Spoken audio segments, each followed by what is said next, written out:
The date is 4/18/2020, day 33 of quarantine lockdown. So this is going to be a development blog for the game I'm developing, and it's called RPG Core. RPG Core is going to be an expansive or massive multiplayer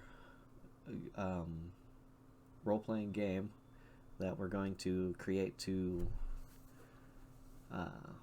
create a Diablo-esque or World of Warcraft feel to it, but Diablo and massive multiplayer. Everything's going to be procedurally generated and random. The level design right now is procedurally generated. We have just going out from the start zone. As you hit the walls, it generates new chunks and you get into higher level areas. All the vegetation at the moment is procedurally generated and always shows up the same in the same chunks. So on the roadmap and what I'm planning to do with this thing is to redesign the start. We need to change the start of this game to better reflect what I want to do with the long term, which is the game will start with just a tavern or one building with all of the quest givers in the tavern, and as you complete the quests in the tavern, those quest givers will build their own buildings and expand the town based on the amount of quests they do. So it's like if the baker or the bakery guy sells enough bread, and then he will start giving players quests to chop down wood or collect items for him to build his own house, so that way he can have his own bakery, and once he has his own bakery, he will sell bread at a cheaper price, or other ramifications like that. The blacksmith, same thing, he will sell swords, but he won't be making them. That's the idea, is like the baker will be buying or getting bread shipped to him, but once he has his own building, he can make it and sell it at a cheaper price for a better profit, and then expand from there. Maybe hire some people or other NPCs to actually do stuff for him, so that way he can make more fancy food or other items. So that's the expanding town idea that I want to create into this procedurally generated game. The monsters are procedurally generated from the start zone, increasing their level, their item drops, and other things of that nature. The combat system right now works. You have 3 stats, so we'll log in here, and it's going to be online, but right now it's just in a test version. Login screen needs to be a little bit better, but we'll get there. So you get 3 stats here on the side, but you can click on them and level them individually. Your stats level up based off of the damage you do, so you gain experience off of doing damage, and then it levels your stats. Your stats affect your all of your damage, so you can, if you just wanted to level pure wisdom, you can, and it would affect your health, your mana, and your it won't affect your crit chance or your dodge chance, but it'll affect your block chance and your counter strike chance. Your level is based off of your stats, so every 3 levels of stats you get an extra level. Fighting monsters that are higher level than you gives you an extra experience bonus to your stat leveling. So to start the game, there's really not much in this. The start zone just has some basic things. This is an old game I did create back about 12 years ago that I'm repurposing for my ideas. Right now, my plan is to have 3 classes, the Knight, Archer, and Mage classes, but I have Knight class implemented so far. So you talk to this guy right here, and he will ask you if you want to become a Knight, and then he'll send you on a quest. Chat needs to be updated. I have to figure out how to do a chat warp. Still working on that. He'll tell you to go talk to the blacksmith here, who is up here, and then you go back and talk to the knight, and he turns you into a knight, and then you collect a sword and bread. The sword you equip here, and then the bread goes over here. The system I have for hotkeying, not very good or intuitive. You click on the hotkey you want, it tells you you're selected, and then you click on the item you want a hotkey. Not a good system. I gotta figure that out.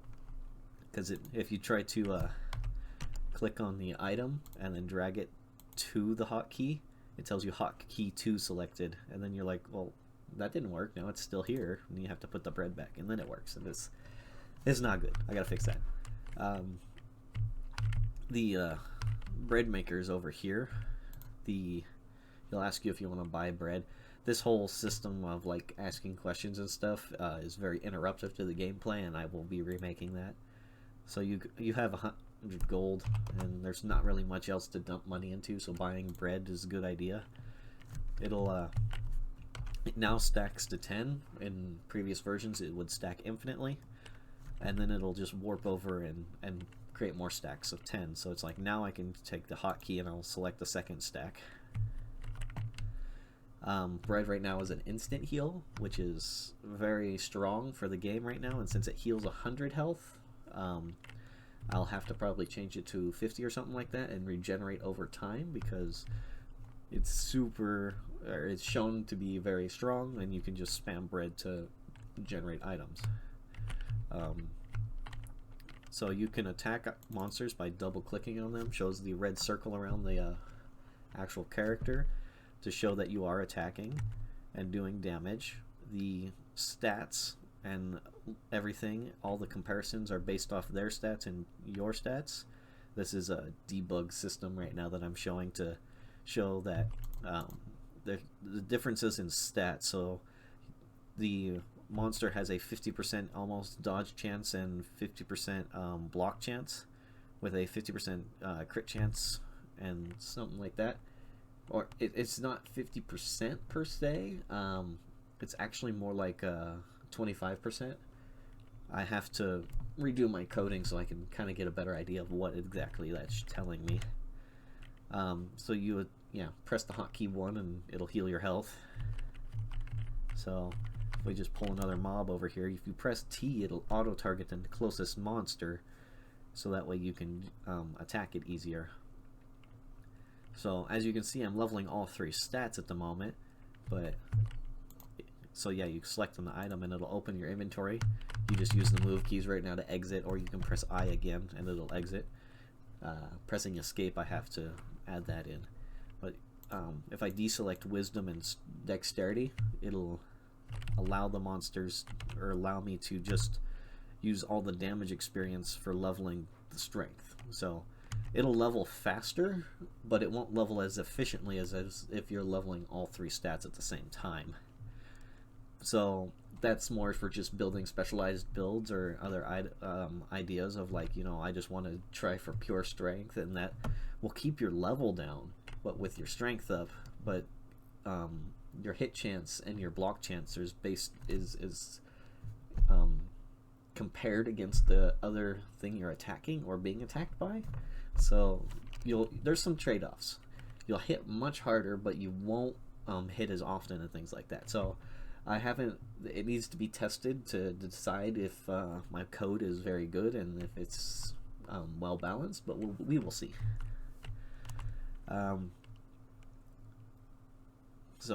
Yeah, as you can see, there's a counterattack system, the critical hit. There are rare spawns, which will drop items that are 10 levels higher than their actual character. Certain ways of making them spawn, but you can see that they have since this one is level 5 and I'm level 3, it is significantly a little bit higher on the ability for it to dodge and be blocking me. So being procedurally generated, when you go to the outside of the room, it'll warp you to another room or another chunk. That's a whole nother chunk, and So apparently in the free version of the video capturing system I'm using, because my Fraps is expired and not working, it just cuts out at 10 minutes. So yeah, so you spawn in a new chunk, and the new chunk will generate higher level monsters based off of the X and Y position of the chunk, which will generate about two levels extra higher every chunk you leave, which this one looks fairly empty, and it's randomly generated, like how many entities will spawn in the room. Procedurally generated, I should say, because it's the same every time. So you could find a chunk that has a huge density rate of monsters that will respawn very quickly, and you can find some that will spawn nothing. That's in the exploration of it. And then I wanted to add other things into the exploration of, like caves and maybe other little taverns and towns that you can help create and start. But so far that's the development I have in the game to get it started. You can buy better weapons from the blacksmith, and then there's also a portal scroll you can buy from a mage, which is on the other side of the town. One of the more worst bugs that I have right now is when you spawn into another chunk, it can make it to where you see I'm fighting something right now that's 5 levels higher than me, which is huge, but still doable, which is why bread is way too strong right now. And I just found an item that is better than my current one. So that's in the balancing system I'm doing right now, but that's why it needs to be tested. I need to figure out what's exactly strong right now, and bread right now is breaking the game because you can fight things that are just way too strong. So yeah, there's a mage system, or a mage in the game that you can buy portal scrolls and scrolls of life from. That life scrolls are supposed to be that when your health drops below 0, it'll just give you a full heal. And right now they are not implemented and don't work correctly. There are other potions there that need to be added if I nerf bread, which I'm working on. But I'm redid the combat system, and based off of what I did 12 years ago, the monsters were generating more stats per level than the character. So it was a little bit unbalanced, but since you can use weapons and the monsters don't have weapons, it kind of created some balance to it. And now that I've removed that imbalance in their stat ability, now monsters seem fairly weak. So what I'm gonna do is make it to where they also now have the ability to equip a weapon based off of their level, and then more and more chance and higher chance that they will do that. Let's see. On my roadmap here, I have several ideas.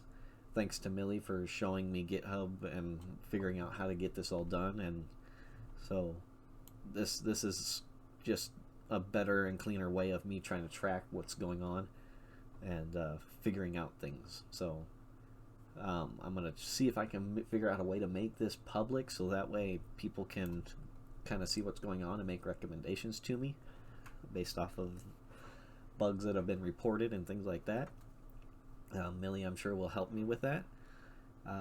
Thanks to everybody else that has been helping me test the game already. My brother Drell, Jordan, we had a few other people, I'm not remembering off the top of my head here, that live streamed it to me, and I got to watch them play, and everybody seems to be enjoying it so far, so that's really great. I've really appreciated of that. I need to figure out a way to implement features faster so that people, or implement the features that people want. So that's the end of my first development blog.